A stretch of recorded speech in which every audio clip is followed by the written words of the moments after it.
Some people wake up every morning with fresh money in their account earned, while they slept without checking a single email or taking a single client call. It's not because they have a side hustle. It's because they own businesses that run on their own, almost on autopilot. I'm not talking about stock market investments or complicated real estate. I'm talking about boring, simple businesses that almost nobody considers a real business until they see how much they bring in every month. And here's the part one find interesting. You don't need to invent the next Facebook. You don't need millions of followers. And you don't necessarily need some revolutionary idea. Some of the best businesses are built around things people already need. Again and again. I've narrowed this down to 7.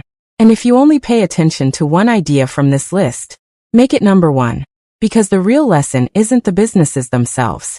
It's learning to recognize boring opportunities that can keep producing after the initial work is done. Here we go. Business 7, commercial cleaning. Let's start with something you've probably walked past hundreds of times. A woman cleaning an office building after everyone has gone home. It doesn't look glamorous. Nobody is posting on Instagram saying, "I want to become a commercial cleaner when I grow up." And that's exactly why it's interesting. The U.S. janitorial services market was estimated at roughly $81.9 billion in 2025, according to Grand View Research. But the real opportunity isn't in cleaning one office once. It's in getting the office to pay you every week. Imagine Maya owns a small cleaning company. At first, Maya does the cleaning herself. Then she gets 3 recurring commercial clients. Then 5. Eventually, she hires 2 cleaners. Maya isn't selling her time anymore. She's managing contracts. The cleaners do the work.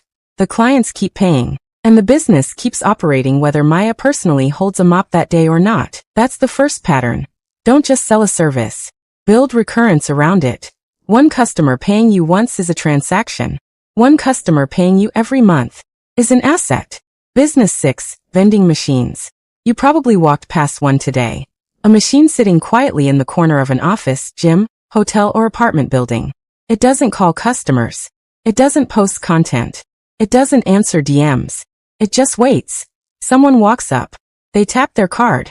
The machine makes a sale. And the owner gets paid. Modern vending machines can accept cashless payments and can be monitored remotely, making the operation much easier to manage than older vending models. But here's the interesting part. You're not really buying a vending machine. You're buying access to a location. Imagine Olivia gets a machine into a busy office building. The machine itself isn't magical. Put it in an empty warehouse nobody visits. It could make almost nothing. Put it where hundreds of people walk past every day. Now that empty corner becomes an income-producing location. That's the real business. The machine is the tool. The location is the asset. And that's a pattern you'll see again. Business 5, ATM machines. This one sounds even stranger. Because you're probably thinking, how does somebody make money from an ATM? The answer is surprisingly simple. Convenience.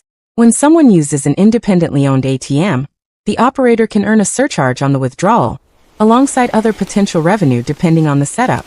Imagine Naomi owns an ATM inside a busy entertainment venue. She isn't standing beside it asking people to withdraw money. She's not selling them anything. The machine does the transaction. The customer pays for the convenience. And Naomi collects her share. Now here's where it gets interesting. Naomi doesn't necessarily need to own one ATM forever. She can build a small network. 5 locations. 10.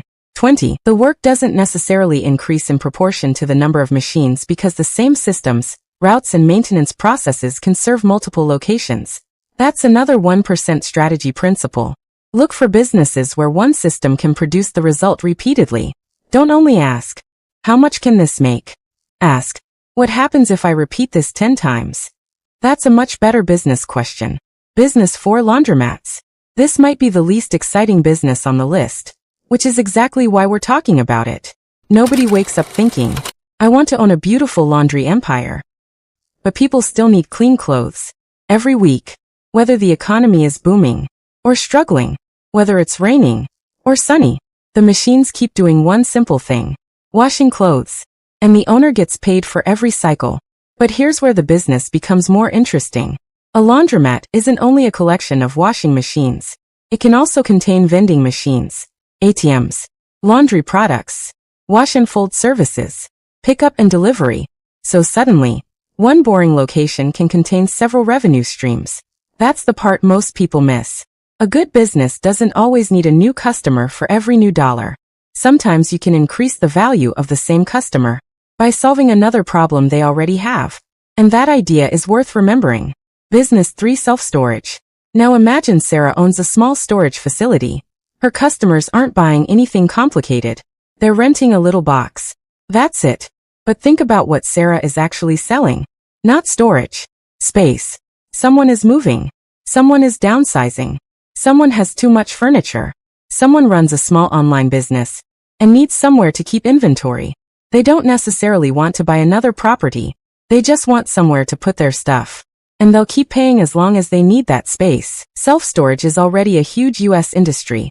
For perspective, National Storage Affiliates reported interests in more than 1,000 self-storage properties, representing roughly 548,000 units at the end of 2025. And there's a powerful lesson here. Sarah isn't repeatedly convincing the same person to buy something. She's renting access to an asset. The customer pays. The asset remains. And the payment repeats. That's the difference between constantly hunting for transactions and building recurring revenue. Business 2: dumpster rental. Now we're getting properly boring. And that's the point. Imagine Emily owns several roll-off dumpsters. Construction companies need them. Homeowners doing renovations need them. Roofers need them. Property managers need them. Someone fills one. Emily picks it up, drops off an empty one, and charges for the rental and service. It isn't glamorous. It isn't trendy. Nobody is making a motivational video saying, "Wake up at 5 a.m. and build your dumpster empire."